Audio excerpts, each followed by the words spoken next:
दुनिया का इतिहास जितना विस्तृत और व्यापक है, उससे कहीं ज़्यादा रोमांचक और रहस्यमय भी है।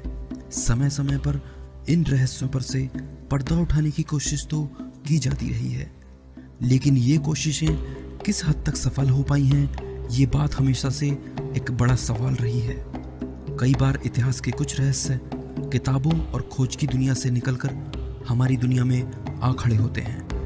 एक ऐसा ही अनसुलझा रहस्य है मिस्र के पिरामिड। आधुनिक जगत को अपनी टेक्नोलॉजी, नई खोज और आसमान को चूमती कई इमारतों पर नाज है, और होना भी चाहिए। पर इसका यह मतलब बिल्कुल नहीं निकाला जाना चाहिए कि पुराने समय में किसी को इस विद्या की जानकारी नहीं थी, बल्कि सच तो यह है कि पुरातन काल में विज्ञान और तकनीक की अपनी एक विशिष्ट धारा थी, जिसमें न केवल वस्तुओं का आश्चर्यजनक ढंग से बदलाव होता था, बल्कि उसके साथ मानव शरीर और पर्यावरण जैसी कई कड़ियां जुड़ी होती थी। ये ऐसा विज्ञान था जिसकी दिशा धारा को अब तक नहीं समझा जा सका। प्राचीन मिस्र में मनुष्य को जलाने की प्रथा नहीं थी। वहां मानव शव को मसाला भरकर कब्र में सुरक्षित रखने का रिवाज था। वे हजारों वर्षों तक सुरक्षित रह सकते थे। वे मानते थे कि जीवन मरने के बाद भी चलता रहता है, इंसान मरकर भी जिंदा रहता है। उनके शवों के साथ खाने पीने की चीजें, कपड़े, गहने, बर्तन, वाद्य यंत्र, हथियार, जानवर और कभी कभी तो सेवक सेविकाओं को भी दफना दिया जाता था। मिस्र के पिरामिड वहां के तत्कालीन सम्राटों के लिए बनाए गए स्मारक स्थल हैं, जिनमें राजाओं के शवों को दफनाकर सुरक्षित रखा जाता था। प्राचीन मिस्रवासियों का मानना था कि उनका राजा किसी देवता का वंशज है, इसलिए वे उसे उसी रूप में पूजना चाहते थे। मौत के बाद राजा दूसरी दुनिया में अन्य देवताओं से जा मिलता है। इस धारणा के चलते राजा का मकबरा बनाया जाता था। ये मकबरा त्रिभुजाकार होता था और ये पिरामिड चट्टान काट कर बनाए जाते थे। यूं तो मिस्र में 138 पिरामिड हैं, पर काहिरा के उपनगर गीजा में सिर्फ गीजा का ग्रेट पिरामिड ही प्राचीन विश्व के 7 अजूबों की लिस्ट में है। मिस्र के अधिकतर पिरामिड एक ही तरीके से बनाए गए हैं, लेकिन इन सब के बीच गीजा के पिरामिड की संरचना थोड़ी अलग है और अपने अंदर कई रहस्य समेटे हुए है। दरअसल मिस्र का यह ग्रेट पिरामिड मिस्र के राजा खूफू की कब्र है, जिसका निर्माण आज से करीब 4500 साल पहले किया गया था। यह पिरामिड 450 फीट ऊंचा है और इसका आधार 13 एकड़ में फैला है, जो करीब 16 फुटबॉल मैदानों जितना है।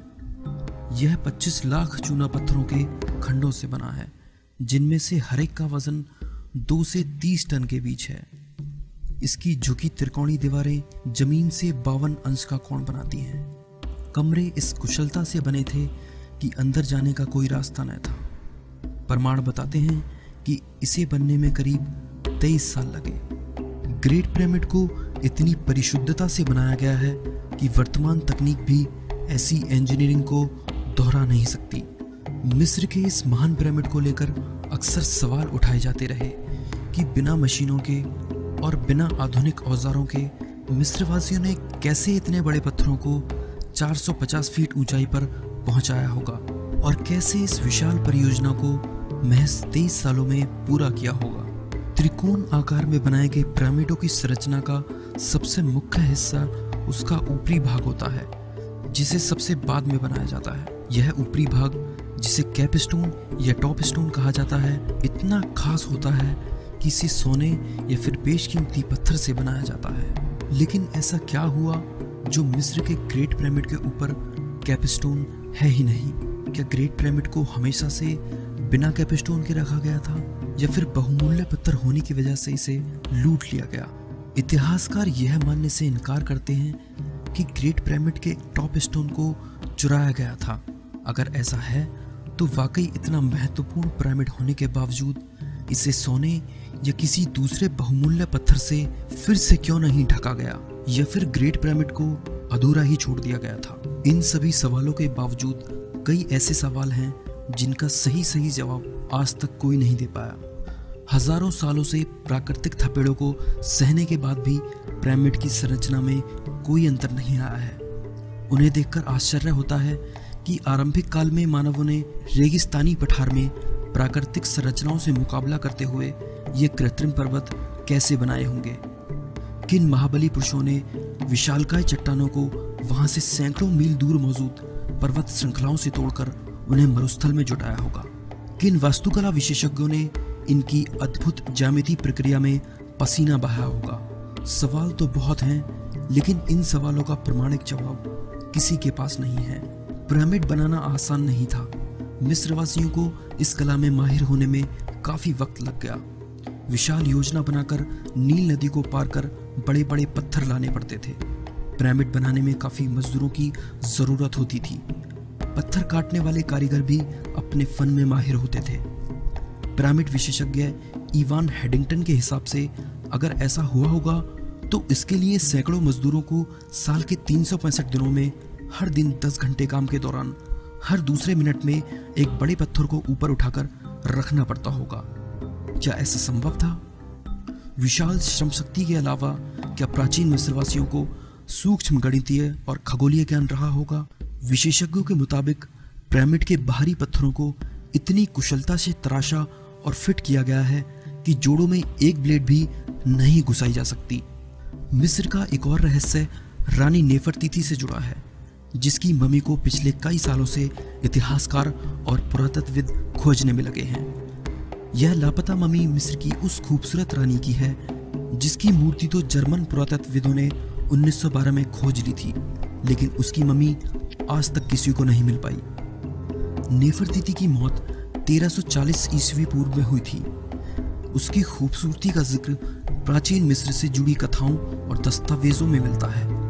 उसकी खूबसूरती ने ही उसे सम्राटों की चहेती रानी बनाया था। लेकिन इसके बावजूद भी नेफरतीती का मकबरा क्यों नहीं मिल पाया, इस सवाल ने हमेशा से शोधकर्ताओं को उलझा कर रखा। वर्ष 1922 में एक ब्रिटिश पुरातत्वविद हावर्ड कार्टर ने सम्राट तूतनखामन का मकबरा खोजा था और इसी मकबरे में नेफरतीती की मम्मी ढूंढ निकालने का दावा किया जाता रहा है। वैसे तो मिस्र सभ्यता ही अपने आप में एक रहस्य है, लेकिन जितनी जिज्ञासा और दिलचस्पी सम्राट तूतनखामन के मकबरे को लेकर देखी जा सकती है, वह किसी और के लिए नहीं दिखती। जब सम्राट के मकबरे को तलाश किया गया था तो उसकी मम्मी के पास से सोना, चांदी और बहुमूल्य रत्नों से जड़े आभूषण पाए गए थे और उसका चेहरा सोने के मास्क से ढका हुआ था। रिसर्च में पता चलता है कि तूतनखामन मात्र 9 साल की उम्र में सम्राट बना और 19 साल की उम्र में उसकी मौत हो गई। डीएनए टेस्ट में यह बात पता चलती है कि तूतनखामन की मौत मलेरिया की वजह से हुई थी। साल 2007 में चेहरे पर लगे मास्क को हटाकर तूतनखामन की मम्मी को शोकेस किया गया। उस समय यह मान लिया गया था कि अब कोई रहस्य दुनिया के सामने आने से नहीं बचा, लेकिन जल्द ही एक और रहस्य सामने आ गया, रानी नेफरतीती के मकबरे का रहस्य। ब्रिटिश पुरातत्वविद निकोलस रिव्स जब तूतनखामन के मकबरे का विश्लेषण कर रहे थे तब उन्होंने वहां कुछ तस्वीरें खींची। इन तस्वीरों को जब स्पेन की कला संस्था द्वारा तैयार करवाया गया तो उनमें मकबरों के दीवारों के पीछे 2 दरवाजों की झलक दिखाई दी। रिव्स ने यह दावा किया कि तूतनखामन के मकबरे के पास 2 गुप्त दरवाजे हैं, जिनमें से एक गोदाम की ओर जाता है और दूसरा रानी नेफरतीती का मकबरा है। डॉक्टर रिव्स को यह पूरा यकीन है कि यह मकबरा नेफरतीती का ही है, क्योंकि प्राचीन मिस्र में प्रवेश द्वार के दाहिनी तरफ सम्राटों के बजाय महारानियों का मकबरा बनवाया जाता था। डॉक्टर रिव्स की यह खोज तूतनखामन और महारानी नेफरतीती के रिश्ते के उस रहस्य को भी खोल सकती है जिसको लेकर विशेषज्ञों में विवाद है, क्योंकि कुछ इतिहासकार नेफरतीती को तूतनखामन की मां कहते हैं तो कुछ उसकी पसंदीदा रानी। यह भी माना जाता है कि नेफरतीती अपने जीवन के आखिरी दिनों में तूतनखामन की संरक्षक के तौर पर राज संभाल रही थी, जिसकी वजह से तूतनखामन को भी उसी मकबरे के पास दफनाया गया। तूतनखामन के मकबरे में एरिज़ोना यूनिवर्सिटी के ब्रिटिश पुरातत्वविदों के नए दावों के बाद ये सवाल भी खड़ा हो गया कि क्या उसके गुप्त दरवाजों को खोला जाएगा?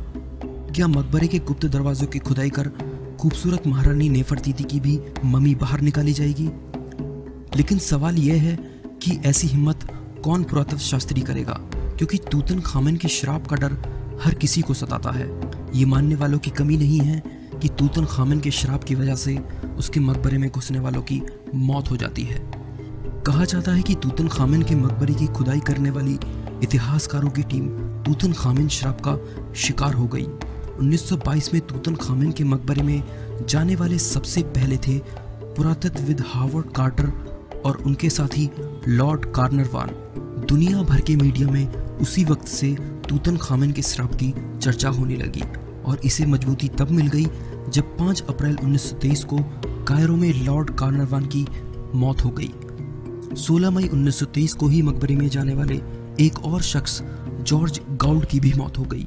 27 सितंबर 1923 को ही लॉर्ड कार्नरवान के सौतेले भाई की भी मौत हो गई। 1923 में ही कार्टर को मकबरे की खोज के लिए पैसा देने वाले वुल्फे जूले की लाश नदी में मिली। 1925 में मकबरे में काम करने वाले जॉर्ज बेनेडिक्ट की मौत भी हार्ट अटैक से हुई। कुल मिलाकर प्रोजेक्ट से जुड़ी 11 मौतों के पीछे तूतनखामन के श्राप को जिम्मेदार बताया जाता है। हालांकि बहुत से लोग इसे सिर्फ अंधविश्वास ही मानते हैं, लेकिन 1986 में फ्रांसीसी रिसर्चर कैरोलिन स्टैनफिलिप ने इसका एक वैज्ञानिक कारण देने की कोशिश की। कैरोलिन ने अपनी खोज में पाया कि प्राचीन काल में जिस लेप से तूतनखामन की कब्र को सील करने के लिए जिन चीज़ों का इस्तेमाल किया गया वो वक्त के साथ सड़ चुके थे। उनमें बीमारी फैलाने वाले फंगस और स्पोर्स पैदा हो गए थे और शायद यही कारण है कि तूतनखामन के मकबरे में प्रवेश करने वाले बहुत से लोगों की मौत जानलेवा बीमारियों से हुई। लेकिन खुद हावर्ड कार्टर 60 साल से भी ज़्यादा उम्र तक जीते रहे।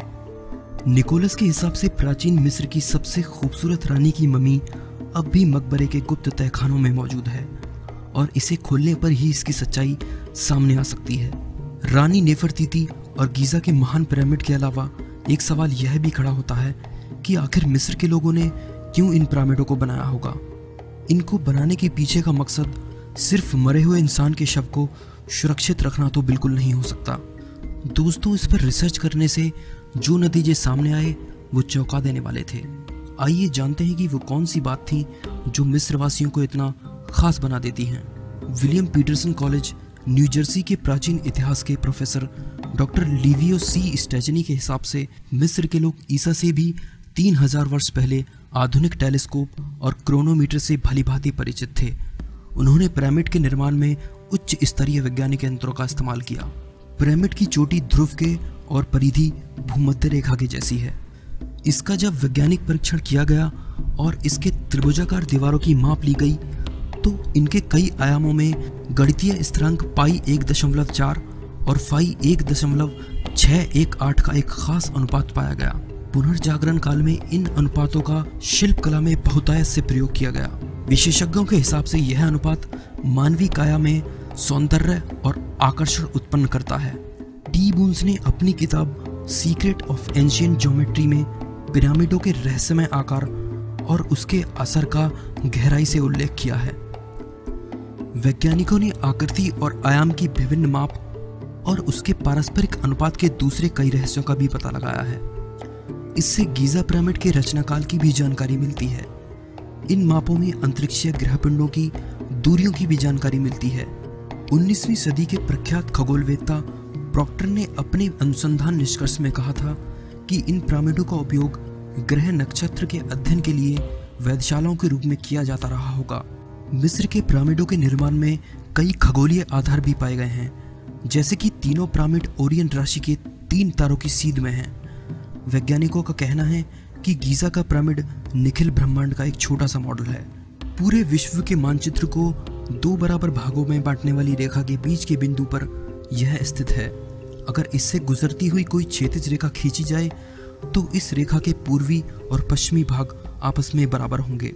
नोबेल पुरस्कार विजेता डॉक्टर लुइस अल्वारेज के हिसाब से पिरामिड की संरचना ऐसे हुई है कि उसके अंदर की खुली हुई जगह हर समय इलेक्ट्रोमैग्नेटिक ऊर्जा बनाती रहती है और ऊपर से अंतरिक्षीय ऊर्जा किरण प्रवेश होती रहती है। ऐसे ही बहुत सारी एक्सप्लेनेशन देखने को मिलती हैं जो ये साबित करती हैं कि मिस्र के पिरामिड सिर्फ शवों को दफनाने के लिए ही नहीं बने थे, बल्कि इसके पीछे का मकसद हमारी सोच से कहीं ज़्यादा रहस्यमय और वैज्ञानिक था। सालों से वैज्ञानिक इन पिरामिडों का रहस्य जानने की कोशिश में लगे हैं, लेकिन अभी तक कोई सफलता नहीं मिली है। इस बात को शायद ही कोई झुठला पाएगा कि मिस्र के पिरामिड अपने आप में एक ऐसी रहस्यमय पहेली है जिसकी हर परत को खोल पाना किसी के लिए संभव नहीं है। दोस्तों, आज के इस एपिसोड में बस इतना ही। हमारे और भी कई एपिसोड आप डिस्क्रिप्शन में दिए गए लिंक की मदद से देख सकते हैं। वीडियो आपको कैसा लगा प्लीज़ मुझे कमेंट में बताइए। अच्छा लगे तो ज़रूर से लाइक कीजिए, साथ ही चैनल को सब्सक्राइब कीजिए ताकि आने वाली वीडियोस आप लोग बिना रुके एंजॉय कर सकें। मैं हूं आपका दोस्त विशाल, फिर से मिलेंगे एक नए एपिसोड में। तब तक के लिए नमस्कार।